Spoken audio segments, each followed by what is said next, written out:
At dahil nga tag-ulan season na naman, tara, samahan niyo akong paliguan tong si Baby L ko. Paano ba naman kasi sobrang tinatamad ako maglinis na tong mga nakaraan dahil nga sunod-sunod din naman ang ulan. Kaya kung lilinisan ko, marurumihan lang din ulit. Plus, umuulan rin naman nung time na binidyohan ko to. Kaya sige, go, maglinis na lang tayo ng bike. Kasi ninyo rin kasi na itatanong, super duper late ko nang na-edit itong video na to at malamang late ko na rin siyang maa-upload. If I'm not mistaken, last month ko pa ata i-video ito, pero dahil super busy ng above nyo, wala. Ngayon lang talaga siya nagkaroon ng time para mag-edit. Going back here sa video, ang ginamit ko nga lang pala dyan ay degreaser for the chain and Dry Emneda as bike shampoo. I ran out of bike shampoo kasi and hindi pa dumarating yung in-order ko from Orange App. By the way, if may mga gustong mag-sponsor dyan ng ating cleaning kit for Baby L, go, i-PM nyo lang po ako or email me. Ito talaga yung gusto kong part ng paglilinis ng bike kasi sobrang satisfying ng pagtanggal ng mga dumi and sobrang mabula pa. And after that, of course, aanlawan na natin si Baby L and we have to make sure na lahat ng parts ay maanlawan natin. Sobrang satisfying din ito kasi nakikita mong natatanggal yung mga bula-bula.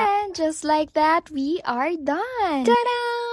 Aminin nyo, pumogi siya lalo, di ba? Grabe, iba rin talaga yung dagdag aura points kapag bagong liko ang bike mo. Just take my bike as an example kasi iba talaga yung atake niya ngayong bagong ligo siya. Parang napaka-untouchable. Yung tipong bawal mong hawakan. Ay, hindi! Hi!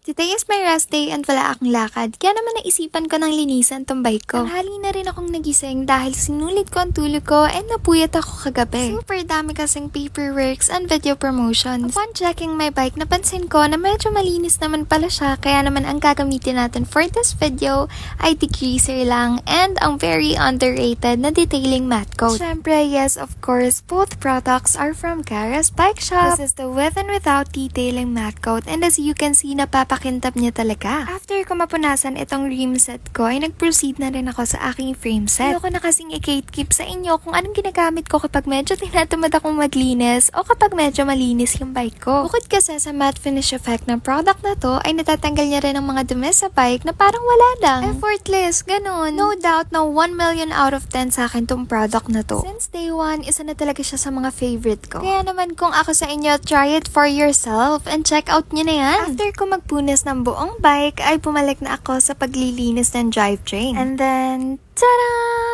All done. Diba? Very kabogable. Sabi ko sa inyo, grabe ang pogi points ng detailing matte coat. Super brand new ang atake niyan. Salamat so much, Gara's Bike Shop. Paalam! Rainy season na naman. Maputik at maulan, kaya naman ang mga bike dapat paliguan. Kamusta mga mahal ko? This is your dearest Nagiganya. Back again for another mini vlog. Ayan nga't on my way home from Antipolo ay naabutan ako ng ulan, putik at baha. Kaya naman pag ganito, Gara's Bike Shop products ang bahala. Ate, ano ba? Yung mga dumi na yan, effortless nating buburahin yan. Bilang user at ambassadress ng Gara's Bike Shop, masasabi ko talaga na sobrang powerful ng brand na to. Tanggal lahat ng mga kimpimparahas ng mga drivetrain niya dito sa foaming degreaser nila. Ay, mali! Kidding aside, ay ipapapad muna natin ang ating chain cogs and everything with this foaming degreaser para mamaya mas madali siyang brushin. For now, unahin nating linisin ang frame set and wheel set using this bike shampoo from Gara's Bike Shop. Sabi ko sa'yo ate, aliw na aliw talaga ako every time na nagkukuskus ako niyan dahil bukod sa mabula ay hindi super tapang ng amoy. Yes, you heard it right, hindi masangsang. Kaya may enjoy mo talaga ang kuskusan session from side to side. After niyan, ay babalikan na natin ang chain cogs and everything. Kahit hindi mo na masyadong effortan yung brush ate, magiging slayable na yung chain cogs and everything mo. Siyempre, anlawan. Alangan hayaan mo ng ganyan. Hala.